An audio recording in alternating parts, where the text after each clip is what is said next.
ఈ లోకానికి వచ్చిన మన కుమారుడు ఆయన భుజం మీద మన భారం అంటే మన పాప భారము ఆయన మోస్తున్నాడు. ఆ భారాన్ని మన నుంచి తీసివేసి ఆయన భరించాడు. మన పాప భారాన్ని ఎవ్వరు కూడా తీసుకోలేకపోయారు. ఆ భారాన్ని తన ప్రభువైన యేసుక్రీస్తు వారు మనల్ని చూచి తన కుమారుని పంపించి ఆ భారాన్ని తన భుజం మీద మోపిన వారుగా ఉంటున్నాడు. అటువంటి దేవుని ఈరోజు నీవు నేను ఆరాధించే వారమై ఉంటున్నాం. మునుపు నిజంగా మనం పాపంలో ఉన్నాం, పాప భారం క్రింద ఉన్నాం.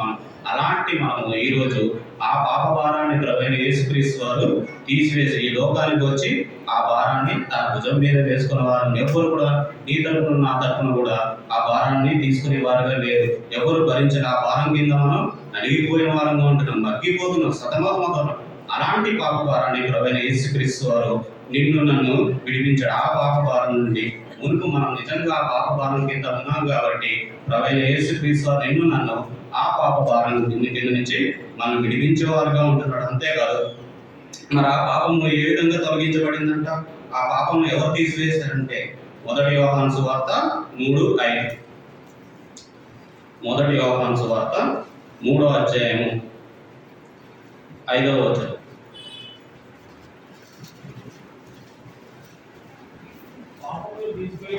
పాపమును తీసివేయుటకై ఆయన ప్రత్యక్షమైనని మీకు తెలియను. ఆయన యందు పాపమేమీ లేదు. చాలండి. పాపం తీసివేయడానికి ఎవరు వచ్చారంట?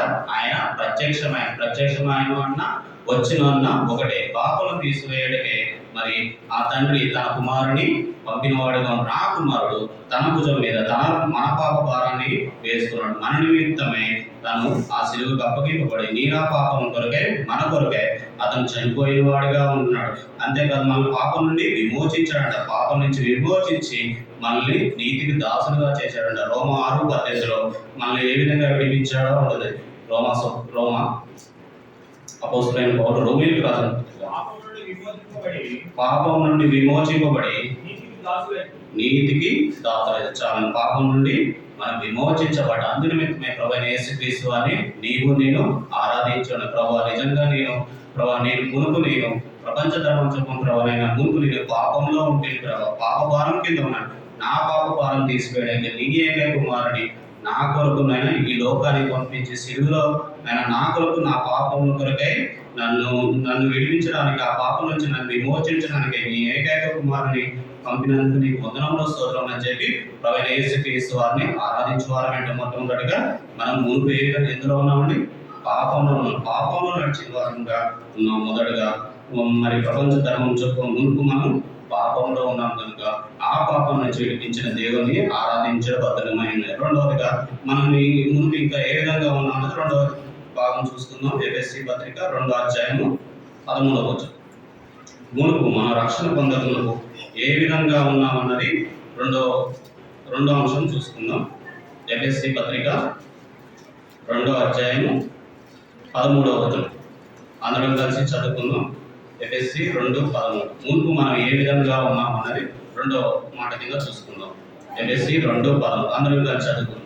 అయినను మునుపు దూరస్తులైన మీరు ఇప్పుడు క్రీస్తు యేసునందు క్రీస్తు రక్తం వల్ల సమీపస్తులై ఉన్నారు.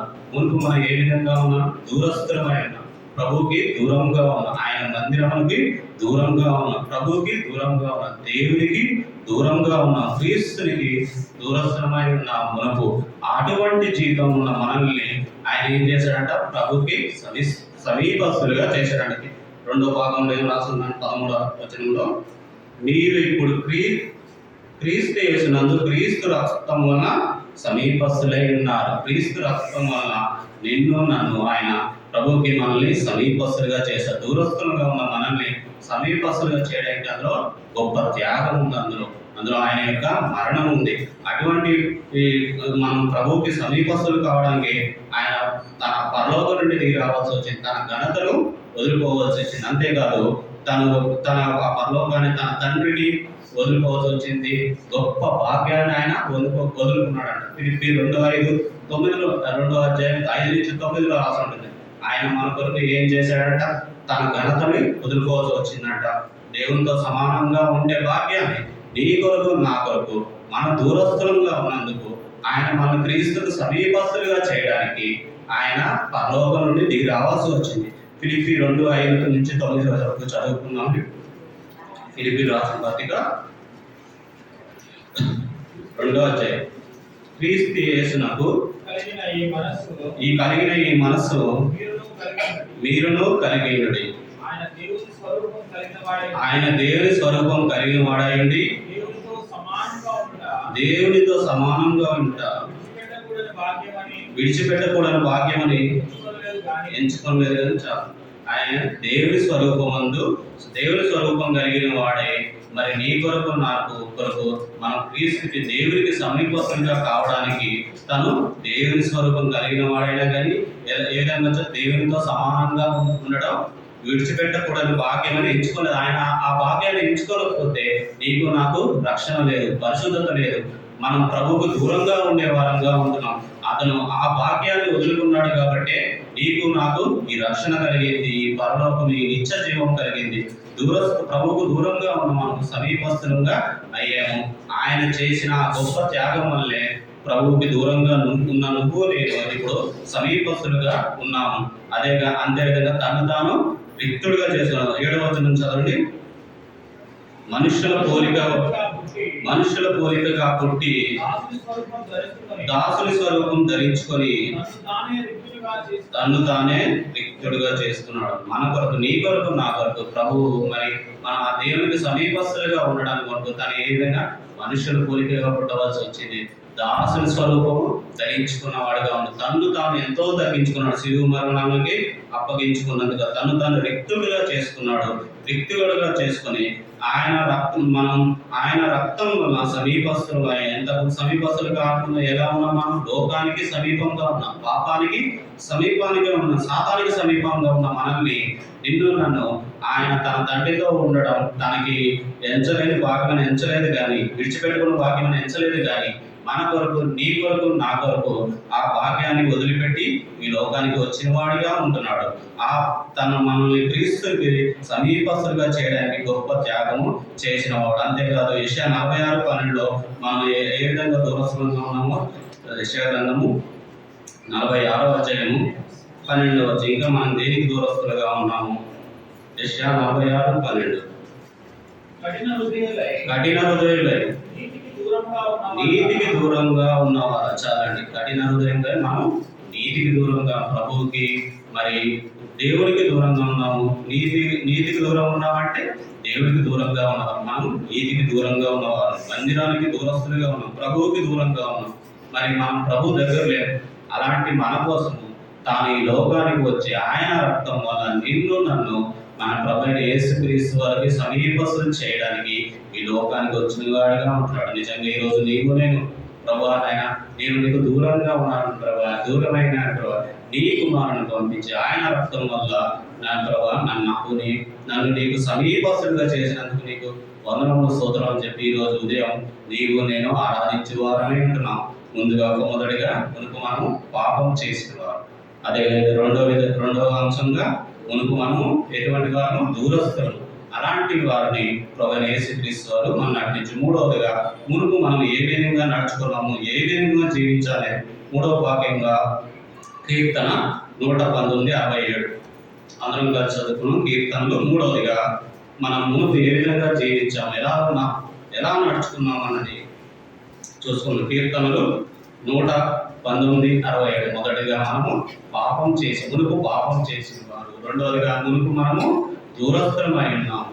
మూడవదిగా కీర్తనలు 167 అందరం కలిసి చదువుకున్నాం. మునుపు మనం ఏ విధంగా ఉన్నాము?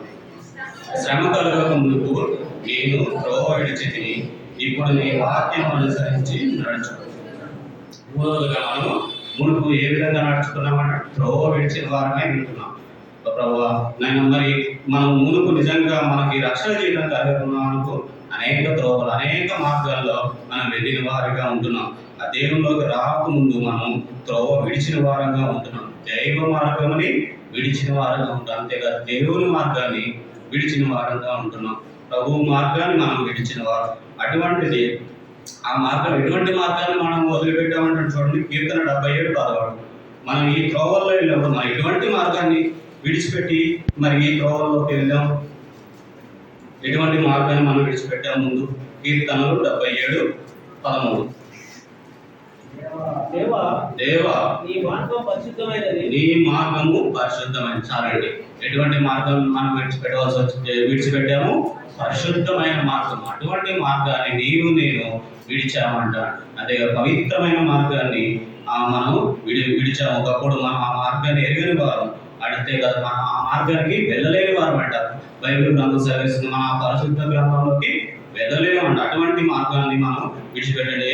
మరి చూడండి, యెషయా 35:8 చెప్తాడు మన మార్గంలోకి మనము వెళ్ళలేని వారంగా ఉంటున్నామంట.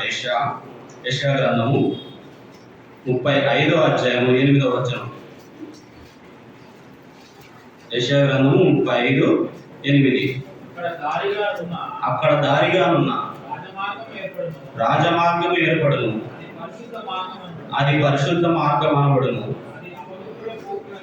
అది అపవిత్రులు పోకూడని మార్గము, ఆ మార్గం పోవారికి ఏర్పరచాలండి. అది ఎటువంటి మార్గం అంటే పరిశుద్ధ మార్గాన్ని నీవు నేను విడిచిపెట్టిన వారు, పరిశుద్ధమైన త్రోవని నీవు నేను విడిచిన వారుగా ఆ మార్గంలోకి మనకి ప్రవేశం లేదండి. అటువంటి మార్గంలోకి మనల్ని ప్రవేశించడానికి మనం మునుపు మరి అలా త్రోవ ఆ మార్గాన్ని విడిచిన వారమై ఉన్నప్పుడు మనం ఆ మార్గంలో నడిపించడానికి ప్రభు యేసుక్రీస్తు వారే ఆయన అంటాడు, ఆయనే మార్గం కింద రావాల్సి వచ్చింది అంటాడు. యోహాను సువార్త 14:4 అంటాడు, నేనే మార్గమును సత్యమును జీవనై ఉన్నాడు. చదువుకున్న యోహాను సువార్త 14. ఆ మార్గంలోకి నిన్ను నన్ను నడిపించడానికి ప్రభు యేసుక్రీస్తు వారే మార్గంగా రావాల్సి వచ్చిందండి. మరి నీవు నేను మునుపు త్రోవ విడిచిన వారము, ఆ త్రోవ నుంచి త్రోవలో తప్పిపోయిన వారము మనల్ని ఆ త్రోవలోకి నడిపించడానికి ఆయనే మార్గంగా రావాల్సి వచ్చిందండి. యోహాను సువార్త 14:6. యేసు నేనే మార్గమును సత్యమును జీవమును, నా ద్వారానే తప్ప ఎవడును తండ్రి ఎదురుకు రాడు. ఏమన్నా ఏమన్నా నేనే మార్గం, నా ద్వారా తప్ప ఎవడును తండ్రి. మన త్రోవ తప్పిన వారమైనటువంటిగా మనల్ని ఆ త్రోవలోకి నడిపించడానికి, ఆ మార్గంలో నడిపించడానికి ప్రభు యేసుక్రీస్తు వారు మార్గంగా ఈ లోకానికి వచ్చాడు. తనే ఒక మార్గంగా ఈ లోకానికి వచ్చాడు. మనం త్రోవ తప్పిపోయిన ప్రభా, నేను మునుపు త్రోవ తప్పిన వాడిని, నీ మార్గంలో నీ పరిశుద్ధ మార్గంలో నేను లేకుండా. మరి మనం ఆ పరిశుద్ధ మార్గంలో లేనప్పుడు మరి మనం ఎక్కడున్నాము? ఇప్పుడు నిజంగా త్రోవ తప్పిపోయాం కదా, మరి ఇప్పుడు పరిశుద్ధ మార్గంలో లేము. ఒకప్పుడు ఆ మార్గంలో లేనప్పుడు మనం ఎటువంటి మార్గంలో ఉన్నామంటే సామెతలు 2:13. ఆ మార్గంలో మనం ఆ త్రోవ విడిచినప్పుడు మరి ఏ త్రోవల్లో ఉన్నామా? ఈ పరిశుద్ధ మార్గంలో మనం లేనప్పుడు, ఈ త్రోవను విడిచినప్పుడు ఎటువంటి మార్గంలో ఉన్నామంటే సామెతలు 2:13. అట్టి వారు చీకటి త్రోవల్లో నడవవలనని యథార్థ మార్గములను విడిచిపెట్టాలని. మనం ఎటువంటి పరిశుద్ధ మార్గం లేనప్పుడు ఎక్కడ ఉన్నామంటే మనం చీకటి మార్గంలో ఉన్నామంట. యథార్థ మార్గంలో విడిచిపెట్టిన వారు, యథార్థ మార్గం విడిచిపెట్టిన వారు చీకటి మార్గంలో ఉన్నామంట. దైవ మార్గంలో లేము, పరిశుద్ధ మార్గంలో కూడా లేమంట. మనం మునుపు త్రోవ తప్పిన వారంగా ఉంటున్న ప్రభు మనం అటువంటి స్థితిలో ఉన్నాం. మనల్ని ప్రభు చూచి ఒక నూతన మార్గంలో మనల్ని ప్రవేశపెట్టాడు. మనల్ని తనే ఒక మార్గంలో ఈ లోకానికి వచ్చి ఆ మార్గంలో మనల్ని నడిపించడానికి ఈ లోకానికి వచ్చాడు. ప్రభు మన కోసము ఒక చక్కని నూతన మార్గాన్ని మరి తీసుకొచ్చాడు. హెబ్రీ 10:19 ఆ మాట ఉంటుంది, చదువుకుందాం. హెబ్రీ రాసిన పత్రిక 10:19. మునుపు మనము మరి ఆ త్రోవ తప్పిన వారిగా ఉంటే ఆ త్రోవలో మనం లేనప్పుడు ప్రభు మనకు మార్గం కింద వచ్చి ఈ లోకానికి మనల్ని ఆ మార్గంలో నడిపించాడు. ఎటువంటి ఒక చక్కని మార్గాన్ని, నూతన మార్గానికి మనకి ఏర్పరచాడని చూడండి. చూద్దాం. హెబ్రీ రాసిన పత్రిక 10:19. సహోదరులారా, యేసు మన కొరకు ప్రతిష్ఠించిన మార్గమున అనగా నూతనమైనది జీవము గలదియు ఆయన శరీరము అను తెర ద్వారా ఏర్పరచబడినది అయిన మార్గమున ఆయన రక్తం వలన పరిశుద్ధ స్థలమునందు ప్రవేశించుటకు మనకు ధైర్యం కలిగించాలండి. ఎటువంటి మార్గంలో మనం త్రోవ విడిచిన వారు మనం ఆ మార్గంలో నడిపించడానికి ఒక మన యేసుక్రీస్తు వారు మార్గంలో ఈ లోకానికి వచ్చి ఒక ప్రతిష్ఠించిన మార్గంలో, ఒక నూతన మార్గంలో నిన్ను నన్ను నడిపించిన వాడుగా ఉంటున్నాడు. మరి అంతేకాదు, ఆ నూతన మార్గం ఎలా ఏర్పడిందంటే ఆయన రక్తం వల్ల ఆ మార్గాన్ని ఏర్పడతారు. నిజంగా మనం ఏదైనా మార్గం మనం ఏర్పాటు చేసుకోవాలంటే దాంట్లో ఏమన్నా రాళ్ళు రప్పులు ఉన్నా, ఒకవేళ ఏదైనా ముళ్ళ కంపలు ఇలాంటివి ఏమన్నా మనం వాటిని తీసివేసి మనం ఒక మార్గాన్ని ఏర్పరచుకుంటాం. అలాగే ప్రభువైన యేసుక్రీస్తు వారు నీ కొరకు నా కొరకు ఒక మార్గంలో ఈ లోకానికి వచ్చి ఆయన రక్తం వలన మనకు ఆ పరిశుద్ధ స్థలంలోకి ప్రవేశం కలిగించాడు. మునుపు నిజంగా మనం త్రోవ తప్పిన వారమే. మరి అటువంటి త్రోవ తప్పిన స్థితిలో ఉన్న నిన్ను నన్ను సరైన మార్గంలో నడిపించడానికి, పరిశుద్ధ మార్గంలో నడిపించడానికి ప్రభువైన యేసుక్రీస్తు వారు ఈ లోకానికి వచ్చి ఆయన రక్తం మన పరిశుద్ధ స్థలంలోకి మనకు ప్రవేశం కల్పించాడు. అంతేకాదు, చీకటి మార్గంలో ఉన్నామంటే దైవ మార్గంలోను పరిశుద్ధ మార్గంలో లేము. ప్రభు మనల్ని చక్కని నూతన మార్గంలో నడిపించాడు. అంతేకాదు, ఆ నూతన మార్గాన్ని మనకు ఏర్పాటు చేయడానికి ఆయన ఆ రక్తం ద్వారా మనకి ఆ మార్గాన్ని ఏర్పరచాడు. ఇంకా మనం ఈ రక్షణ కార్యం మనలో జరగక ఇంకా ఎటువంటి త్రోవల్లో ఉన్నామంట, యెషయా 59:8 చీకటి త్రోవల్లో ఉన్నాము. ఇంకెటువంటి త్రోవల్లో ఉన్నాము? మునుపు మనం రక్షణ కార్యం జరగక మునుపు మనము ఎటువంటి త్రోవల్లో ఉన్నామంట, యెషయా 59:8 శాంతవర్తనము వారు ఎరుగరు, వారి నడవడులలో న్యాయం కనబడదు, వారు తమ కొరకు వంకర త్రోవలు కల్పించుకొనుచున్నారు, వాటిలో నడుచువాడెవడు శాంతి ఉంచాలండి. మనం ఎటువంటి త్రోవ తప్పిపోయిన వారు, మునుపు త్రోవ తప్పిన వారైన వారుగాను మరి ఎటువంటి త్రోవలో ఉన్నామంటే మనం వంకర త్రోవల్లో ఉన్నాను. ఆ వంకర త్రోవల్లో ఉన్న నిన్ను నన్ను ప్రభువైన యేసుక్రీస్తు వారు పరిశుద్ధ మార్గంలోకి నడిపించాడు. ఒకప్పుడు నీవు నేను కూడా మరి ప్రభువుకు దూరంగా ఉన్నాము, ఆయన మార్గంలో లేము, మరి ఆ త్రోవ తప్పిపోయిన మార్గంలో ఉన్నాం. అటువంటి మనల్ని సరైన మార్గంలో, పరిశుద్ధ మార్గంలో, మరి ఆ చీకటి మార్గంలో ఉన్న నిన్ను నన్ను, వంకర త్రోవల్లో ఉన్న నిన్ను నన్ను, వంకర పాపపు త్రోవల్లో ఉన్న నిన్ను నన్ను రక్షించి సరైన త్రోవల్లో, పరిశుద్ధమైన మార్గంలో నడిపించినందుకు ప్రభువైన యేసుక్రీస్తు అని ఈరోజు నీవు నేను ఆరాధించబద్దులమై ఉన్నాం. అంతేకాదు, మన కోసం ఒక చక్కని త్రోవను ఏర్పాటు చేశాడంట. కీర్తనలు 107 మనకి ఎటువంటి త్రోవ తప్పిపోయిన వారు మన కోసం ఆ వంకర త్రోవల నుండి మరి తప్పించి ప్రభువైన యేసుక్రీస్తు వారు ఒక సరైన చక్కని మార్గంలో త్రోవని మన కోసం ఏర్పాటు చేశాడంట. కీర్తనలు 107:7 వారికి నివాసపురం చేరినట్లు చక్కని త్రోవను ఆయన వారిని నడిపించారు. మునుపు మనం ఏ విధంగా అయితే త్రోవ విడిచాము, ఒక చక్కని త్రోవని నీ కొరకు నా కొరకు ప్రభువైన యేసుక్రీస్తు వారు ఏర్పాటు చేశారు. అయ్యో, నా కుమారుడు ఇటువంటి త్రోవల్లో ఉన్నాడు అని చెప్పి ప్రభువైన యేసుక్రీస్తు వారు తానే ఒక మార్గంగా వచ్చి ఆ మార్గం ద్వారా మనకి ఆ పరిశుద్ధ స్థలంలో మనకి ప్రవేశం కల్పించాడు. ఆ పరిశుద్ధ మార్గంలో మనము ఈరోజు నీవు నేను ఇక్కడ కూర్చున్నాం కాబట్టి ప్రభువా, ఆయన మునుపు నేను వంకర త్రోవలు, మరి మునుపు నేను త్రోవ తప్పిపోయిన వాడినా ఉన్నాను, నీవు నా కొరకు ఈ లోకానికి మార్గంగా వచ్చి ప్రభు నా కొరకు ఒక ప్రతిష్ఠించిన మార్గాన్ని, నూతన మార్గాన్ని నన్ను నడిపించినందుకే నీకు వందనములని ఈరోజు ఉదయం మనము ఆరాధించాం. మొదటిగా మునుపు మనము పాపం చేసినాం, రెండవదిగా మునుపు మనము దూరస్తులమై ఉన్నాము, మూడవదిగా మునుపు మనము త్రోవ తప్పిపోయిన వారు, నాలుగవదిగా మునుపు మనం ఏ విధంగా ఉన్నాం, ఎటువంటి వారమై ఉన్నాం అన్నది నాలుగవదిగా ఎఫెసీ పత్రిక 2:11 మునుపు మనం ఏ విధంగా ఉన్నాం. నాలుగవదిగా మునుపు మనం ఏ విధంగా ఉన్నాం, రక్షణ కార్యం జరగక మునుపు, దేవుని ఎరుగక మునుపు ఏ విధంగా ఉన్నామని నాలుగవదిగా ఎఫెసీ రాసిన పత్రిక 2:11 అందరం కలిసి చదువుకున్నాం. ఎఫెసీ 2:11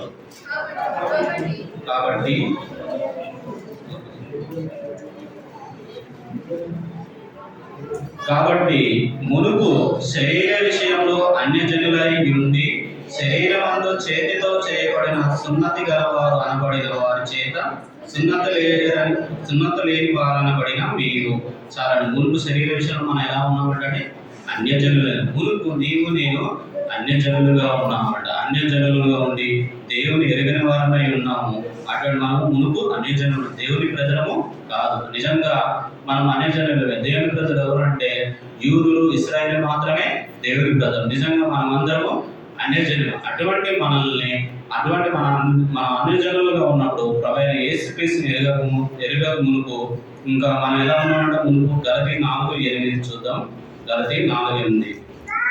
గలతీకి రాసిన పత్రిక 4:8 అపోస్తలుడైన పౌలు మరి ఎఫెసీయులకి రాసిన మునుపు మనము అన్యజనులమై ఉన్నామని ప్రభువైన యేసుక్రీస్తు వారు సెలవిస్తున్నారు. అదేవిధంగా మునుపు ఎలా ఉన్నామంటే 4:8 ఆ కాలమందు అయితే మీరు దేవుని ఎరుగని వారై నిజములకు దేవులు కాని వారికి దాసులై ఉండేది కనుక. చాలండి. ఆ కాలం అంటే ఏంటంటే ఆ కాలం అంటే మునుపు మనము దేవుని ఎరుగని అన్యజనులైన మనం దేవుని ఎరుగని మనల్ని ఆయన నీ కొరకు మనకు ఈ లోకానికి వచ్చాడు. అంతేకాదు మనకు మునుపు మనం అన్యజనులు.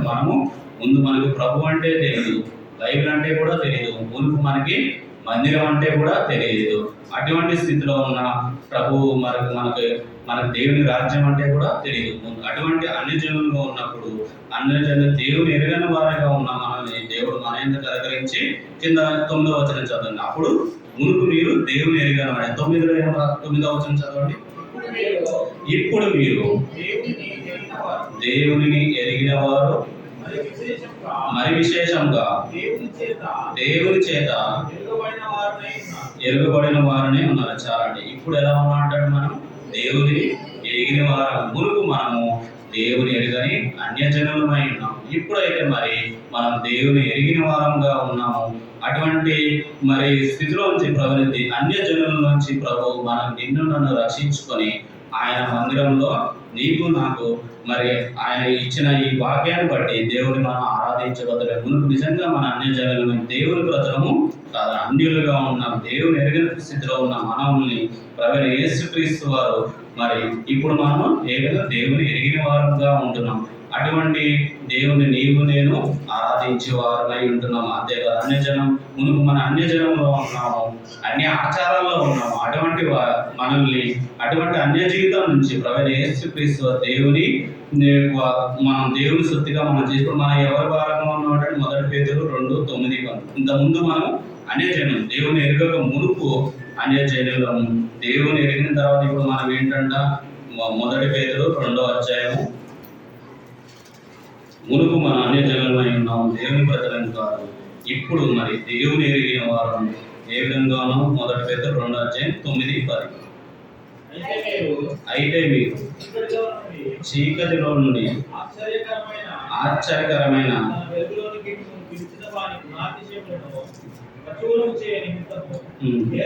ఏర్పరచబడిన వంశమును, రాజులైన యాజక సమూహమును, పరిశుద్ధ జనమును, దేవుని సొత్తైన ప్రజలను నచ్చాలండి. మునుపు మనం ఏ విధంగా ఉన్నాము? అన్యజనులుగా ఉన్నాము, దేవుని ప్రజలుగా లేము. అటువంటి మనల్ని ఇప్పుడు ఏ విధంగా చేశాడంటే ఏర్పరచబడిన వంశంలోను, రాజులైన యాజక సమూహంలోను, ఇంకా అదేవిధంగా పరిశుద్ధ జనమును, దేవునికి సొత్తైన ప్రజలై ఉన్నాం. దేవుని ఎరుగని స్థితిలో ఉన్న మనల్ని, అన్యులుగా ఉన్న మనల్ని తన ఏర్పరచిన వంశంలోను, రాజులైన యాజక సమూహంలో దేవుడు నిన్ను నన్ను చేసినాడు, దేవుని ప్రజలుగా చేసినాడు. ఆయన కుమారుడుగా, ఆయన కుమార్తెగా నిన్ను నన్ను చేసిన వారు. నిజంగా మునుపు మనం అన్యులమే. అటువంటి ఆయన మనల్ని ఆయన తన ఈ లోకానికి వచ్చి మనల్ని ఏ విధంగా చేశాడంటే ఏర్పరచబడిన వంశంలోను, రాజులైన యాజక సమూహంలోను, పరిశుద్ధ జనంలోను, అన్యజనులుగా ఉన్న నిన్ను నన్ను ఆయన కుమార్తెగా చేశాడు. 4వదిగా మునుపు మనం అన్యజనులము. అటువంటి స్థితిలో నుంచి మరి ఆయన సొత్తైన ప్రజలుగా నిన్ను నన్ను చేస్తున్నాడు. 10వ వచనం కూడా చదవండి. 1 పేతురు 2:10.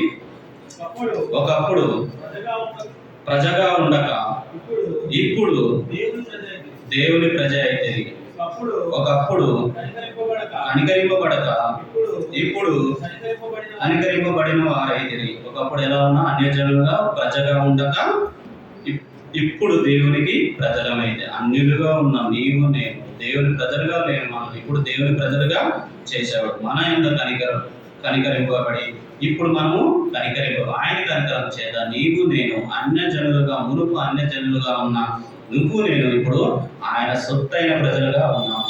నిజంగా ఈరోజు ఉదయం నీవు నేను కూడా ప్రభా, నేను ఒకప్పుడు అన్యుడిగా ఉన్నాను ప్రభు, అన్యాచారంలో ఉన్నాను ప్రభు, అన్య జనాంగంలో ఉన్నాను. అటువంటి నన్ను నీవు రక్షించి నేను నీ సొత్తుగా నీ కుమారునిగా నీ కుమార్తెగా నన్ను చేసినందుకే నీకు వందనములని ఈరోజు ఉదయం ఆరాధించు. నాలుగవదిగా అన్యులుగా ఉన్న మనల్ని ఏం చేశాడంటే తన సొత్తుగా తన ప్రజలు మునుపు అన్యజనులమైన మనల్ని తన సొత్తుగా చేసుకున్నాడు చూసిన. ఐదవదిగా ఆఖరిగా మరి మునుపు ఏ విధంగా ఉన్నాం మనం, ఎటువంటి వారు మనం ఏం చేసా, ఏ విధంగా ఉన్నవారు మనం ఎలాగయ్యాం మునుపు రక్షించబడతాం అన్నది. ఐదవదిగా తీతుకు రాసిన పత్రిక 3వ అధ్యాయం 3వ వచనం అందరం కలిసి చదువుకున్నాం. తీతుకు రాసిన పత్రిక 3వ అధ్యాయం 3వ వచనం మునుపు మనం ఏ విధంగా ఉన్నాం అన్నది. ఐదవదిగా మన పరిస్థితి ఏంటి, మునుపు మనం ఎలాంటి వారము, ఏ విధంగా నడుచుకున్నాము అన్నది. ఐదవదిగా తీతుకు రాసిన పత్రిక 3వ అధ్యాయము 3వ వచనం అందరం కలిసి చదువుకుందాం. ఎందుకనగా మనము కూడా మునుపు అవిధేయులను మోసపోయిన వారము నానా విధములైన దురాశలను భోగములను దాసులై ఉండి దుష్టత్వం నుండి అసూయందును కాలం గడుచు అసాధ్యమై ఒకరినొకడు దేశించుచు ఉండేవి కానీ చాలండి. ఐదవదిగా ఆఖరిగా మనం మునుపు ఏ విధంగా, ఇక్కడ చాలా రాసున్నాయి కానీ అందులో ఒక భాగం తీసుకున్నాం. మునుపు మనము నానా విధములైన దురాశలకు భోగములకు దాసులమై ఉన్నాం. అంటే దురాశలకు భోగం అంటే పాపములకి మనం దాసులమైన, దురాశకి లోకానికి మనం దాసులుగా ఉన్నాం, పాపానికి మనం దాసులంగా ఉన్నాం, భోగాలకు మనము దాసులుగా ఉన్నాం. అంతేకాదు ఈ లోక దురాశలకు కూడా దాసులుగా. మునుపు నిజంగా మనము అవిధేయులము, అదేవిధంగా నానా విధములైన దురాశలకు భోగాలకి దాసులమై ఉన్నాం అంటాడు. ఐదవదిగా ఆఖరిగా మనం ఈ లోకానికి ఈ దురాశలకు భోగం దాసులుగా ఉండే మునుపు ఇప్పుడు మనం అటువంటి మనం ఈ పాపానికి దాసులమై ఉన్నాం. మరి పాపం చేయవాడు పాపానికి దాసుడని యేసుక్రీస్తు ప్రభువు సెలవిచ్చి యోహాను 8:34 అంటాడు, పాపం చేయవాడు పాపమునకు దాసుడు. అటువంటి ఆ దాసత్వం నుంచి, అటువంటి ఆ దురాశ నుంచి ప్రభువైన యేసుక్రీస్తు వారు నిన్ను నన్ను విడిపించిన వాడిగా ఉంటున్నాడు. అంతేకాదు మనం అంటే యాకోబు పత్రిక 1:14 వచనం చదువుకుందాం. ఆ దురాశలు ఏం చేస్తున్నాడు మనల్ని. యాకోబు పత్రిక 1వ అధ్యాయం 14వ వచనం. ప్రతి వాడును తన స్వకీయమైన దురాశ చేత ఈడవబడి మరులు కోల్పబడిన వాడే శోధించాలండి. మనం ఏం చేయబడుతున్నాం, దురాశ చేత ఈడవబడిన వాడు. అటువంటి స్థితిలో ఉన్న నన్ను ప్రభువైన యేసుక్రీస్తు వాడు మనల్ని కనికరించాడు. ప్రభువైన యేసుక్రీస్తు మన యందు కనికరించి మనల్ని పట్టుకున్నాడు.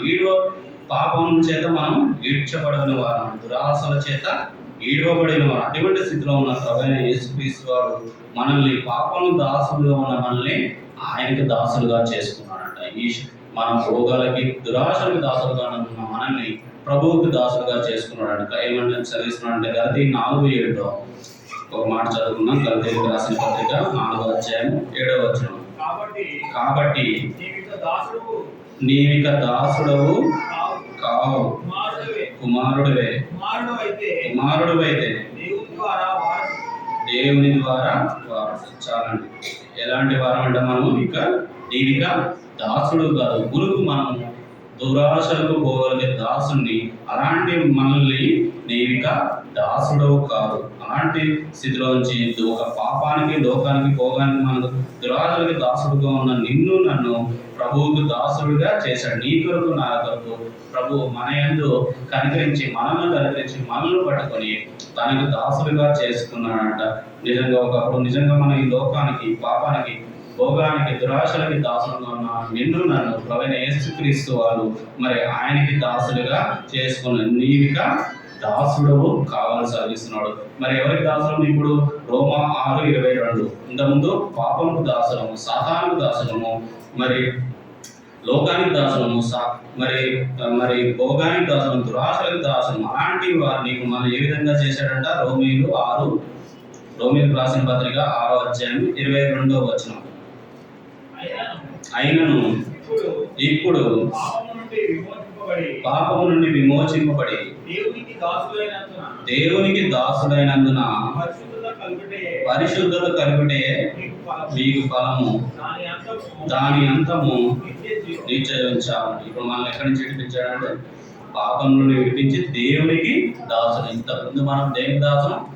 ఈ పాప భోగాలకు దురాశలకు దాసనమైన మనల్ని దేవునికి దాసులుగా చేశాను. నిజంగా ఈ ఉదయకాలం నేను కూడా ప్రవీణ యేసుక్రీస్తు ప్రభువా, నేను ఈ పాప భోగాలకు ఈ లోక దురాశలకు నేను దాసులుగా ఉన్న నన్ను నీవు కరుణించి కనికరించి మరి నీకు దాసుడిగా చేసుకున్నావు ప్రభా. నీకు దాసుడు కావు అని నాకు సెలవిచ్చి నీ దాసుడిగా నన్ను చేసినందుకే నీకు వందనములు, స్తోత్రములు. అంతేకాదు నీ దాసుడు అని ఇంకా ఏమని సెలవిస్తున్నాడంటే యెషయా 41:9-10. ఆఖరిగా యెషయా 41:9-10 వచనం. యెషయా గ్రంథము 41:9-10. భూది గంధముల నుండి నేను పట్టుకొని దాని కొనల నుండి పిలుచుకొని వాడా, నీవు నా దాసుడు అనియు నేను నిన్ను ఉపేక్షింపగా ఏర్పరచుకుని చాలండి. నీవు నా దాసుడు అని. ఇంతకుముందు మనము ఈ లోకానికి, ఈ పాపానికి, ఈ లోక దురాశలకు, భోగాలకు మన దాసుడుగా ఉన్న మనల్ని నీవు నాకు ప్రభువుకి దాసుడు, నిన్ను నన్ను ఆయనకు దాసుడుగా చేసుకున్న ఆ విధంగా మనం దేవుని ఆరాధించబద్దులైనటువంటి. మొదటిగా మనం దేనికి మునుపు మనం ఏ విధంగా ఉన్నామో, ఎటువంటి త్రోవలో ఉన్నాం, మనం ఎటువంటిగా జీవించా ఈ లోకం. మొదటిగా పాపము చేసిన వారంలో మునుపు మన రక్షణ మునుపు. రెండవదిగా మనం ఏ విధంగా ఉన్నాము? దూరస్తులము, క్రీస్తుకు దూరస్తులుగా, మరి ప్రభువుకు దూరస్తులుగా ఉన్నాం. మూడవదిగా మరి ఎటువంటి స్థితిలో ఉన్నాం? మునుపు మనం త్రోవ విడిచిన వారమై ఉన్నాము. మరి నాలుగవదిగా మునుపు మనము మరి ఆయన యొక్క అన్యజనులుగా ఉన్నాము. మనము అటువంటి స్థితిలో ఉన్నాము మునుపు. ఐదవదిగా మునుపు మనం ఏ విధంగా ఉన్నాము? భోగానికి, దురాశలకు దాసులంగా ఉన్నాము. ఈ ఐదు అంశాలను మనం ఎత్తుపట్టి ఈరోజు ఉదయం నీవు నేను ఆరాధించు ప్రభువా. నిజంగానైనా నేను ఒకప్పుడు ఈ లోకానికి ప్రభువైనా నేను నిజంగా త్రోవ తప్పిన వాడిని ప్రభువైనా. నేను రక్షణ కార్యం నాలో జరగమునకు నేను అనేక త్రోవలో నడిచిన వాడిని ప్రభువైనా. అంతేకాదు పాప భారం కింద ఉన్న నీవు నన్ను రక్షించి ప్రభువైనా ఆ భారాన్ని తీసివేసి నా కొరకు ఆ శిలువలో రక్తం కార్చి ప్రభు నాకు ఆ పాప భారాన్ని దూరం చేసేవాయి. అందుకు నీకు వందనాలు ప్రభు. అంతేకాదు ప్రభు నేను ముందు త్రోవ తప్పిన వాడిన ఉంటుండగా ప్రభు నన్ను సరైన మార్గంలో, నూతన మార్గంలో, ప్రతిష్ఠించిన మార్గంలో మరి నీవు నన్ను నడిపించినందుకు నీకు వందనాలని. రెండవదిగా మనం ఆరాధించే. మూడవదిగా మరి నేను క్రీస్తుకు దూరస్తులుగా ఉన్నాను మనమల్ని ప్రభు. ఆయన రక్తం వల్ల నీవు మా కొరకు ఆ శిలువలో కార్చిన మా రక్తంలో ప్రభు ఆయన మమ్మల్ని సమీపస్తులుగా చేసినందుకే నీకు వందనాలని. మూడవదిగా పరమైన సరైన మంచి మార్గంలో, నూతన మార్గంలో, వంకర త్రోవలను తప్పించి చక్కని త్రోవలో మమ్మల్ని నడిపించినందుకే నీకు వందనాలని. నాలుగవదిగా మరి అన్యజనులుగా ఉన్న మమ్మల్ని మరి దేవుడు ప్రజలుగా చేసుకున్నందుకే నీకు వందనాలు ప్రభు. అటువంటి భాగ్యాన్ని మీరు మా కొరకు కలిగజేసినందుకే వందనాలని. ఐదవదిగా ప్రభు మరి మునుపు మనం పాపానికి, లోకానికి, నేను దురాశలకు దాసులమైన మమ్మల్ని నీ దాసులుగా చేసుకున్నందుకే మరి ఈ ఉదయం కాలం నేను ప్రభుని ఆరాధించే వారమై ఉంటున్నాం.